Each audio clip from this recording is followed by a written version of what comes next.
What is the ego? The ego is a self-generated identity consisting of every belief we believe about who and what we are. This includes our personality, our talents, and our likes and dislikes. The ego is what keeps us locked away in our minds in an endless cycle of chatter, separated from the present moment. It is the identity created and reinforced by the story we tell ourselves. Our stories are, however, just that, stories. They do not make up who we are. Eckhart Tolle says, the most common ego identifications have to do with possessions, the work you do, social status and recognition, knowledge and education, physical appearance, special abilities, relationships, personal and family history, belief systems, and often nationalistic, racial, religious, and other collective identifications. None of these are you. While the ego is an aspect of the human condition, it is not the true essence of who we are. When we operate from ego, we are generally obsessed with right and wrong, blame and shame. We are not acting from a loving place, but a judgmental place. We are not acting from a place of how can I serve or how can I give? Rather, what do I get and how do I look? Learning to identify the traits and behaviors of the ego, and then working to consciously make a different choice, will drastically change your life. Here are 3 tips on managing your ego to create a more peaceful, loving life. Number 1, stop taking things personally. The ego loves to get offended. It loves to feel wounded, and it thrives on pain and conflict.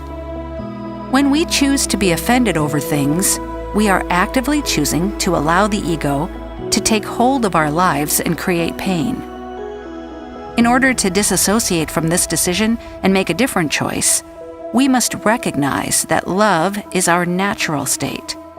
Humans actually want to connect and feel joy, not misery. If someone does or says something that makes you feel any negative emotion, you have 2 choices.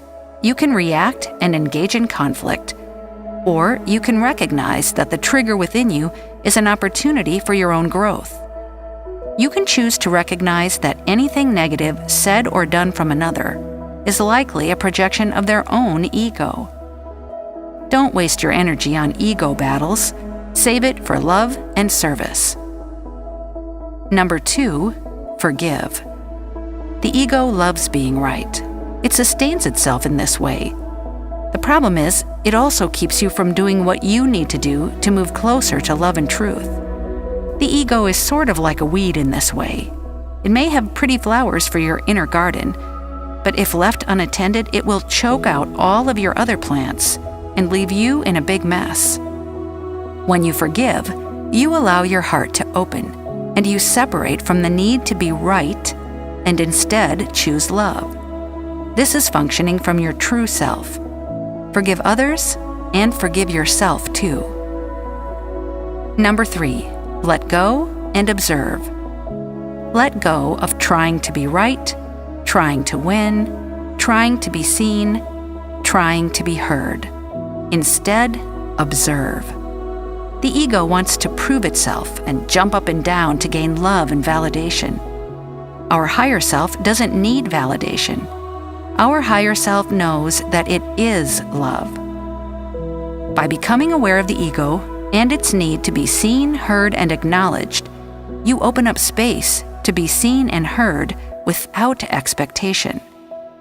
By observing without expectation, you then see things as they are. You see people as they are, rather than through a projected sense of lack, because they are not matching up to your ego's demands. In this space, there is also an opportunity to sit back and observe as to who or who is not functioning from a place where they can offer themselves up emotionally to give love, acceptance, adoration to you.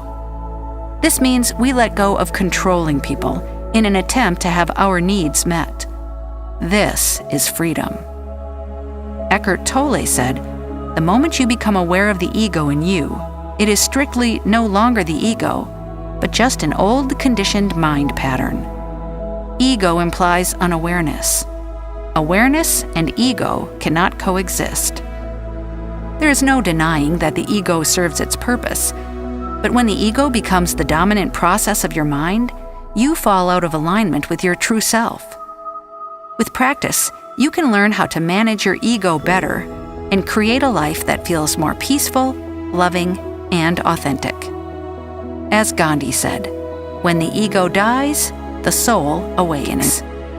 Let your ego die, a little more each day, so your own soul can awaken and grow, so your freedom and joy can grow, so your peace can come forward. Bless your life by letting go of your ego.